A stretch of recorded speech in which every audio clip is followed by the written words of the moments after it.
What's going on, guys? So I wanted to make a quick video for you clearing up something that I had said a couple videos ago that turns out to be incorrect. And so again, I wanted to correct that, and that is that the Bahamian government was behind the FTX hack.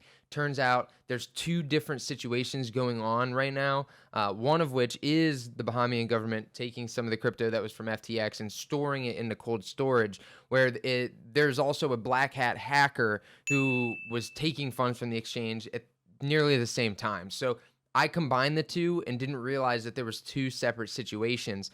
Now, ZachXBT, and for those of you who don't know, ZachXBT is a Twitter account that does really, really good on-chain analysis as to what is going on in situations like hacks or, whatever it is that might be going on with a project. He does, again, really good analysis. And he tweeted out today that says, I've seen a lot of misinformation being spread on Twitter and in the news about the FTX event. So let me debunk the three most common things I've seen. One, the Bahamian government officials are behind the FTX hack. That's me. I'm guilty of saying that one, so I apologize for that. That's what I want to correct. And again, this thread is what brought this to my attention, that this is two separate situations. Two, exchanges know who the hacker is. FTX hacker is trading meme coins. So those are the common misconceptions he's saying are those three items. And then we get some snippets showing that, other entities basically spreading these rumors as well. Again, I am guilty of the top one. So, two, the first clue that OX59, and OX59 is a wallet address. So he's truncating the wallet address here. So it says OX59 was a black hat, and neither the Bahamian officials or the FTX team was when OX59 began selling tokens for Ethereum, DAI, BNB, and using a variety of bridges so that crypto couldn't be frozen on November 12th. Also, look at the slippage on some of these swaps. So we get the initial transaction, and you can see this trade here. So 14 million in Aave was swapped for 10 million in ETH.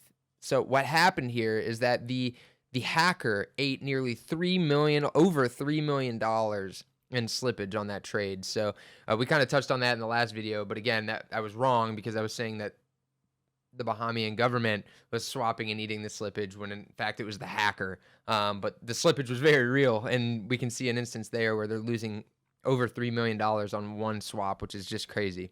The fact that OX59 was dumping tokens and bridging sporadically was very different behavior from the other addresses who withdrew from FTX and instead sent to a multisig on chains like Ethereum or Tron. So the good actors, the white hats, the Bahamian government, they took the money and they moved it into secure storage, and it sat there. They didn't move it all around. What we're seeing with the hacker and what Zach is saying here is that it was very sporadic. They were moving money all over the place, sending it to a whole bunch of different chains, stuff like that. So, and then he quote tweets a tweet that he put out on November 12th that shows an example of a white hat hacker. It says funds withdrawn later on, funded via CEX, and funds sent to a multisig. So what you would expect out of a good actor. The next clue was when OX59 on 11/12 sent 3,168 BNB via the Binance Smart Chain to OX24, another wallet address, and then to Hubby. On OX24 has very sus behavior on chain using sketchy services such as a small Russian exchange, LazloBit. So we can see the transactions here, and then LazloBit, a snapshot of the exchange, I guess, is a landing page, and it's in Russian, and I don't read Russian, so I'm not sure what that says. 5, the behavior completely differs from what was said about the debtors moving assets to cold storage or the Bahamian government moving assets to Fireblocks. Highlighted piece states, the debtors immediately began moving cryptocurrency into cold storage. So basically what Zach is saying is like, look, what the black hat is doing completely contradicts what, the Bahamian government and the white hat said that they were doing. So we can sort of assume that these are different entities here.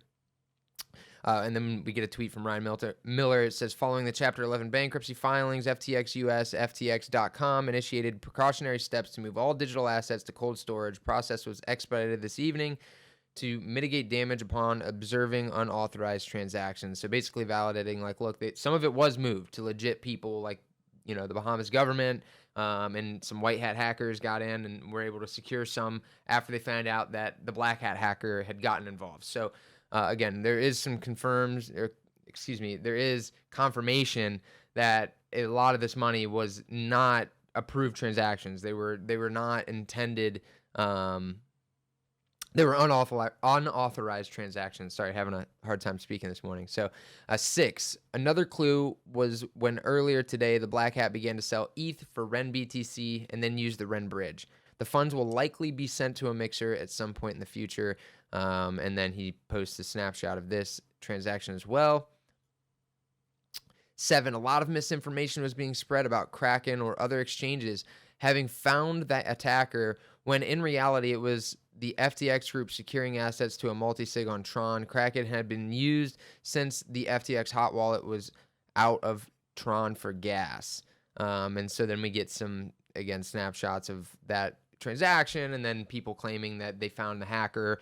And at the beginning, if you guys were on Twitter, you would have seen there was like a bunch of snapshots of people who they said, "Oh, this is the hacker. We found him." And I would at that point, I was pretty sure that those were not real, so that's why I didn't include stuff like that in my previous videos, because I'm always skeptical to post someone's picture and claim that they're a hacker when we don't know more. And I know I'm correcting my Bahamian government, but there was some more evidence that suggested that the Bahamas government was behind this than just people's pictures being posted and them saying they're a hacker. So I couldn't validate that. And then again, I thought I had validated the Bahamas government, but it turns out that, again, there was 2 separate situations going on here. Again, though, both of these were incorrect. While the Bahamas did get some money, it wasn't. They're not the black hat hacker, and the FTX employees that were moving funds were not doing so unapproved. They were just simply moving it off the exchange into safe, secure places. So they were doing what they were supposed to do. The Bahamas government was doing what they were supposed to do. In the middle of this, there was a black hat hacker involved. Point 8, Zach says this matched the behavior for OX97 multisig, which had also been funded with a checks as well. 9, the withdrawals to the multisig also matched with what Ryan Miller, FTX GC, had said at the time. This picture was taken hours before the initial OX59 withdrawals. This is the same tweet that we talked about above. Lastly, I see a ton of people saying the FTX hacker is trading meme coins when in reality it is someone spoofing transfers to make it look like they are. So just an attempt to distract people, basically.